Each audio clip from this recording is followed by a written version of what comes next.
Fala pessoal, hoje eu vou falar um pouquinho com vocês sobre Césio 137, Goiânia, 13 de setembro de 1987. Vem comigo.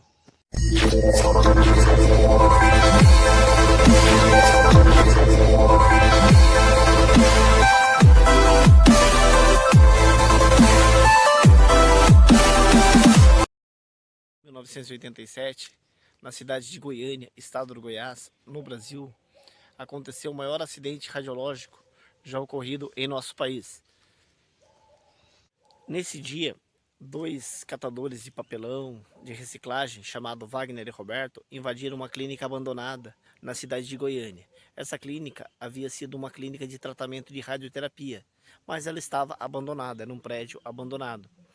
Eles invadiram o prédio e encontraram uma bomba de Césio 137, que antigamente havia sido usada para o tratamento de radioterapia para pacientes portadores de câncer. Como era um material muito pesado, Wagner e Roberto tiveram a ideia de vender esse material em um lugar de reciclagem. E foi aí que eles retiraram. Só que ao invés deles levarem pro lugar de reciclagem, o que eles tiveram uma ideia? Levaram para casa de um deles e ficaram com esse material durante 5 dias na casa de um deles. Após os 5 dias, eles ficaram tentando abrir e conseguiram. E tiveram outra ideia brilhante de levar até um ferro velho que era de propriedade de Devair Alves Ferreira. Chegando lá, o seu Devair pesou, deu um preço estipulado, falou: pode deixar aí. Deixou. Eles foram embora e dois funcionários do Devair, o Israel e a Ademilson, começaram a tentar desmontar aquele aparelho. Quando os funcionários do Devair, o Israel e o Ademilson começaram a desmontar, eles perceberam que havia um pozinho dentro. Israel e o Ademilson foi orientado a colocar aquele aparelho em uma prateleira. E assim o fizeram. Eles colocaram na prateleira. Quando foi no final da tarde, quando já estava escurecendo, antes de ir embora, o seu Devair olhou para aquele lado e viu um brilho azul. Aquele brilho azul se deve ao fato que no escuro o Césio 137 ele emite um brilho azul. O Devair ficou encantado com aquilo, pegou aquele material e levou para casa. Chegou, mostrou para a mulher, no outro dia a mulher mostrou para o vizinho, o irmão dele, o Odson, que era motorista de ônibus na época, veio, manuseou, colocou na palma da mão, tanto que até hoje ele tem uma bolha na mão devido a uma sequela do Césio 137. E assim foi, o Odson era motorista de ônibus, no outro dia, contaminado, ele foi trabalhar contaminando outras pessoas, e assim foi se passando. Alguns dias depois, o Ivo, que era um dos irmãos do Devair também, foi lá e levou um pouquinho do pó para casa. Chegando em casa, ele mostrou para a Leide, sua filha, e a menininha pegou aquele pó e após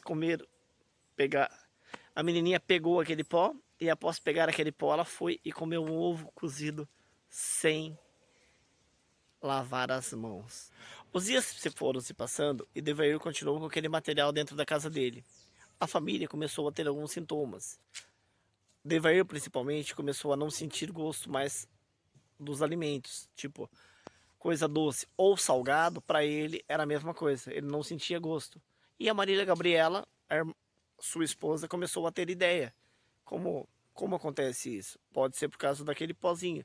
E ele insistia que não tinha nada a ver, que o pó não era o culpado e assim por diante. Depois de muita insistência de Marília Gabriela, Devair permitiu que ela levasse aquele material até a vigilância sanitária. E foi aí que foi descoberto o que estava ocorrendo. Realmente, aquela bomba que havia sido vendida no ferro velho era uma bomba de Césio 137 utilizada em tratamento de radioterapia.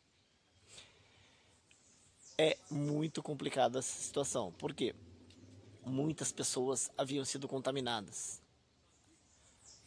Todos os parentes e vizinhos, amigos mais próximos, tiveram que passar por um exame muito rigoroso.